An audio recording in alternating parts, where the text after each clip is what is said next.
নমস্কার, আপনারা দেখছেন আপডেট বাংলা। খবরের প্রথমে দেখে নেব আজকের সংবাদ শিরোনাম। 26 তৃণমূলের জয়ের উজ্জ্বল সম্ভাবনা, বললেন তথাগত রায়। শুভেন্দু নন্দীগ্রামেই ঝটকা খেল বিজেপি, বছর শেষের আগেই যা হলো তোলপাড় কাণ্ড। সরকারের পক্ষ থেকে বিধবা মহিলাদের জন্য নতুন বছরের উপহার, তাদের পেনশন বৃদ্ধি পাবে। মমতাকে ক্রেডিট এবং অভিনন্দন, হঠাৎ কেন এমন বললেন সুকান্ত, জানলে চমকে যাবেন। সন্দেশখালী নিয়ে আরো চাপে মমতা, এবার পাল্টা কর্মসূচি ঘোষণার শুভেন্দুর। আবাস যোজনার টাকা কাউকে দেবেন না, কাটমানি রুখতে মাইকে প্রচার তৃণমূলের।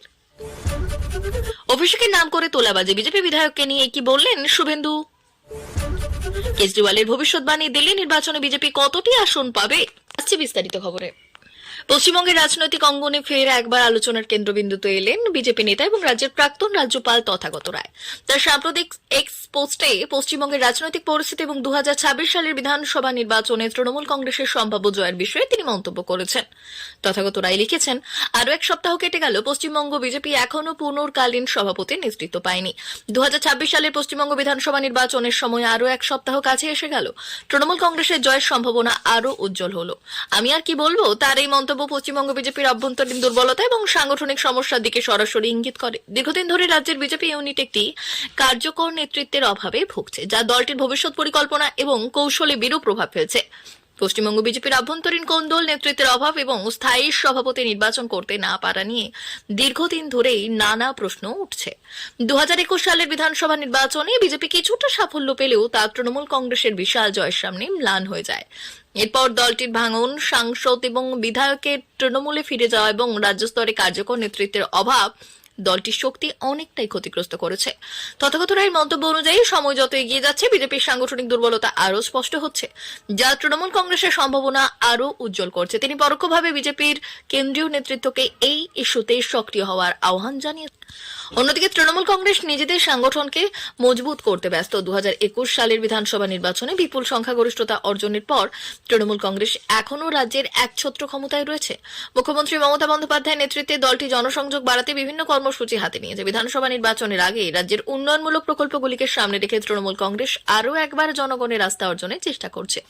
দলের আভ্যন্তরীণ ঐক্য এবং সুসংগঠিত কাঠামো বিরোধী দলগুলির তুলনায় তৃণমূলকে এগিয়ে রাখছে। তথাগত রায়ের এই মন্তব্যের পর রাজনৈতিক মহলে বিভিন্ন প্রতিক্রিয়া দেখা গিয়েছে। তৃণমূল কংগ্রেসের নেতারা এই মন্তব্যকে বিজেপির পরাজয়ের স্বীকারোক্তি হিসেবে দেখছেন। 21 বিধানসভা নির্বাচনে খোদ মমতা বন্দ্যোপাধ্যায়কে পরাজিত করে নন্দীগ্রামে পদ্ম ফুটিয়েছিলেন শুভেন্দু অধিকারী। সেই নন্দীগ্রামে এবার বড়সড় ধাক্কা খেল বিজেপি। বছর শেষের আগেই তা নিয়ে চর্চা শুরু হয়েছে পূর্ব মেদিনীপুরের রাজনৈতিক মহলে। নন্দীগ্রামের বিধায়ক হওয়ার পাশাপাশি রাজ্যের বিরোধী দলনেতা শুভেন্দু অধিকারী খোদ তার গড়েই এবার প্রায় 50 জন বিজেপি নেতাকর্মী এবং তাদের পরিবারের সদস্যরা গেরুয়া শিবির ছাড়লেন। নন্দীগ্রাম 1 নম্বর ব্লক পঞ্চায়েত সমিতির শিক্ষা কর্মাধ্যক্ষ দেবাশিস দাস, গোকুলনগর গ্রাম পঞ্চায়েত অঞ্চলের পদ্ম নেতা অশোক কারেন সহ প্রায় 5 জন পদ্ম নেতা এবং তাদের পরিবারের সদস্যরা এদিন দল ছাড়েন। বিজেপি ছাড়ার পরে এই দলের বিরুদ্ধে একরাশ ক্ষোভ উগরে দিয়েছেন দল ত্যাগীরা। তাদের দাবি, বর্তমানে নন্দীগ্রামে যেভাবে বিজেপি চলছে সেটাই তারা অসন্তুষ্ট। সাম্প্রতিক অতীতেই নন্দীগ্রামে 2 জন তৃণমূল কর্মী খুন হয়েছেন, আর এর ফলে সেখানে এক সামাজিক অস্থিরতার সৃষ্টি হয়েছে। বর্তমানে নন্দীগ্রামে যা অবস্থা, সেটার বদল চেয়েছেন দল ত্যাগীরা। এই প্রসঙ্গে সদ্য বিজেপি ত্যাগী অশোক করণ বললেন, মানুষের দরকারে পাশে দাঁড়ানোর জন্য রাজনীতি করি, কোনো অস্থিরতা তৈরি করার রাজনীতি করি না। বর্তমানে নন্দীগ্রামে যা অবস্থা, সেটার বদল চাই। এখানে বিজেপির নেতারা যা করছেন সেটা ভবিষ্যতের জন্য ভালো নয়। নন্দীগ্রামে দল থেকে বিজেপি নেতা কর্মীদের অভিযোগ, শুভেন্দুগড়ে যে সকল গ্রাম পঞ্চায়েতে বিজেপি ক্ষমতায় রয়েছে সেখানে দুর্নীতি হচ্ছে। তাদের দাবি, এই বিষয়ে উচ্চ নেতৃত্বকে একাধিকবার সবটা বলা সত্ত্বেও ব্যবস্থা নেওয়া হয়নি। পরিস্থিতি কোনো পরিবর্তন আনেনি, আর সেই জন্যই বহুদিন ধরেই দলীয় নেতৃত্বের মধ্যে ক্ষোভ বৃদ্ধি পাচ্ছিল। সব মিলিয়ে শেষ অবধি দল ছাড়ার সিদ্ধান্ত নিলেন বিক্ষুব্ধরা। ভারত সরকার দেশের দরিদ্র এবং আর্থিকভাবে দুর্বল মানুষদের জন্য বিশেষ উদ্যোগ নিয়ে এসেছে, যা তাদের প্রয়োজন মেটাতে বিশেষ পরিকল্পনার মাধ্যমে কার্যকর হবে। এর অংশ হিসেবে সরকার নারীদের জন্য একটি বিশেষ প্রকল্প চালু করেছে, যার নাম বিধবা পেনশন প্রকল্প। এই প্রকল্পের আওতায় সরকার দেশের বিধবা নারীদের প্রতি মাসে পেনশন সুবিধা প্রদান করেন। সরকারের দ্বারা পরিচালিত এই বিধবা পেনশন প্রকল্পটি একটি উচ্চাকাঙ্ক্ষী উদ্যোগ। এই প্রকল্পটি প্রতিটি রাজ্যে পৃথকভাবে চালু করা হয়েছে এবং রাজ্যভেদে বিধবা নারীদের বিভিন্ন পরিমাণ পেনশন সুবিধা দেওয়া হয়েছে। রিপোর্ট অনুযায়ী জানানো হয়েছে যে সরকারি প্রকল্পের মাধ্যমে প্রদত্ত এই অর্থের পরিমাণ 1 জানুয়ারি 2025 মধ্যে বৃদ্ধি করা হবে। আপনি যদি এই প্রকল্পের অধীনে পেনশনের সুবিধা পেতে চান, তবে আপনাকে জানিয়ে রাখি যে সরকার এই প্রকল্পের নিয়ম এবং শর্তে কিছু পরিবর্তন এনেছে। এখন থেকে এই প্রকল্পের সুবিধা পেতে নির্ধারিত নাম, নিয়ম এবং শর্তাবলী মানতে হবে। আপনারা সবাই জানেন দেশে এমন অনেক বিধবা নারী আছে যারা স্বামীর মৃত্যুর পর নিজেই পরিবারের দায়িত্ব পালন করে। এমন অবস্থায় তাদের জীবনযাপন সঠিকভাবে পরিচালিত হয় না। এই বিষয়টি মাথায় রেখে বিধবা পেনশন প্রকল্প চালু হয়েছে এবং এই প্রকল্পটি সরকারের দ্বারা বিধবা নারীদের জন্য শুরু করা হয়েছে। এই প্রকল্পের লক্ষ্য নারীদের আত্মনির্ভরশীলতা। সরকারি প্রকল্পের মাধ্যমে সুবিধাভোগী নারীদের প্রতি মাসে পেনশন প্রদান করা হয়, যা তাদের আর্থিক সংকট কাটিয়ে উঠতে সাহায্য করে। মানুষকে বোকা বানাতে কার্যত জুড়ি মেলা ভার আর রাজ্যের সরকারের। মাঝে মধ্যেই তেমনটাই অভিযোগ করেছে বিরোধীরা। কিছুদিন আগেই জানা গিয়েছিল যে টেট পরীক্ষার ফলাফল প্রকাশ হবে, কিন্তু সম্প্রতি প্রাথমিক শিক্ষা পরিষদের সভাপতি গৌতম পাল আবার মন্তব্য করেছেন 2017 এবং 2022 সালের ক্ষেত্রে আইনি জটিলতা রয়েছে, তাই 2023 সালে টেটের ফলাফল প্রকাশ করা হবে না। স্বাভাবিকভাবেই গোটা বিষয় নিয়ে প্রশ্ন করতেই রাজ্যের মুখ্যমন্ত্রীকে ক্রেডিট এবং অভিনন্দন জানালেন বিজেপির রাজ্য সভাপতি তথা কেন্দ্রীয় মন্ত্রী সুকান্ত মজুমদার। প্রসঙ্গত এই ব্যাপারে সুকান্ত বাবুকে একটি প্রশ্ন করা হলে আর সেই প্রশ্নের উত্তর দিতে গিয়ে তিনি বললেন, আমরা তো লোকসভা ভোটের আগে যখন বলা হলো তখনই বলেছিলাম যে এটা চালাকি ছাড়া আর কিছুই নয়, ভোট হয়ে যাবে, এটা বন্ধ হয়ে যাবে, এটা তো প্রমাণ হয়ে গেল। আসলে মিথ্যে কথা বলা এবং বুজরুকি দেওয়া এই সরকারের অন্যতম উদ্দেশ্য। আমি এজন্য মমতা ব্যানার্জিকে ক্রেডিট এবং অভিনন্দন দিচ্ছি।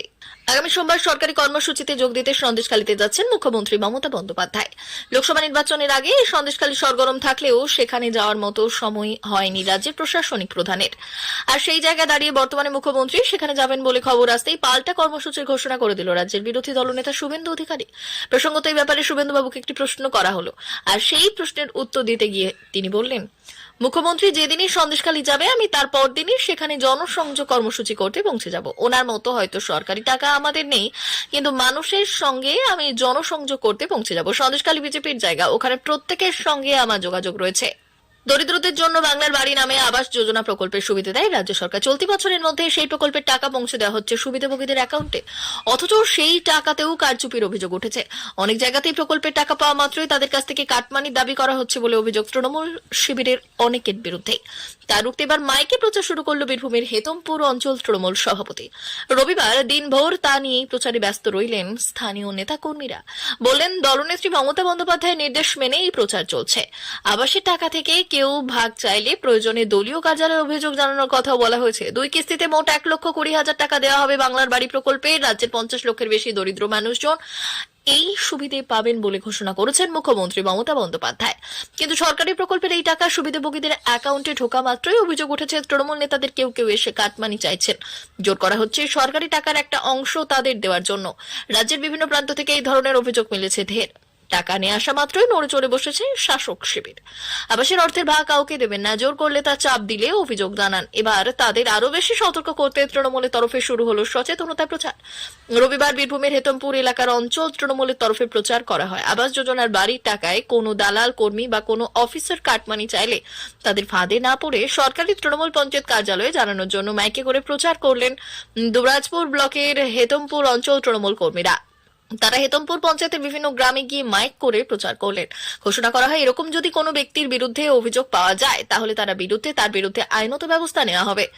এই দিন উপস্থিত ছিলেন হেতমপুর অঞ্চল তৃণমূল কংগ্রেসের কার্যকরী সভাপতি অভিনিবেশ রায়, হেতমপুর গ্রাম পঞ্চায়েতের উপপ্রধান সাবুর আলী, গ্রাম পঞ্চায়েত সদস্য শেখ হেরাস্তুল্লাহ সহ অন্যান্য কর্মীরা। তৃণমূল নেতা অভিষেক বন্দ্যোপাধ্যায়ের নাম করে তোলাবাজির ঘটনায় রীতিমতো চাঞ্চল্যের সৃষ্টি হয়েছে রাজ্য রাজনীতিতে। ইতিমধ্যে এই ঘটনায় এমএলএ হোস্টেল থেকে 3 জনকে গ্রেপ্তার করা হয়েছে। আর যে ঘর বুকিং করা হয়েছে তা কার্যত বিজেপি বিধায়ক নিখিল রঞ্জনদের নামেই বলে খবর এসেছে, যার ফলে বিজেপি বিধায়ককে নিয়ে এখনো গুঞ্জন চলেছে। আর সেই বিষয় নিয়ে প্রশ্ন করতেই বড় মন্তব্য করলেন রাজ্যের বিরোধী দলনেতা শুভেন্দু অধিকারী। প্রসঙ্গত এই ব্যাপারে শুভেন্দু বাবুর একটি প্রশ্ন করা হলে সেই প্রশ্নের উত্তর দিতে গিয়ে তিনি বললেন, এটা নিখিল রঞ্জন দেই বলতে পারবেন। তিনি অত্যন্ত সজ্জন ব্যক্তি, সরল মানুষ। সেটা জাল কি না কিভাবে কি লিখিয়ে নেওয়া হয়েছে সেটা একমাত্র নিখিল দাই বলতে পারবেন। দিল্লি বিধানসভা নির্বাচনের আগে আম আদমি পার্টি ক্ষমতায় থাকার জন্য জনগণের মন জয় করতে পুরোদমে চেষ্টা চালিয়ে যাচ্ছে।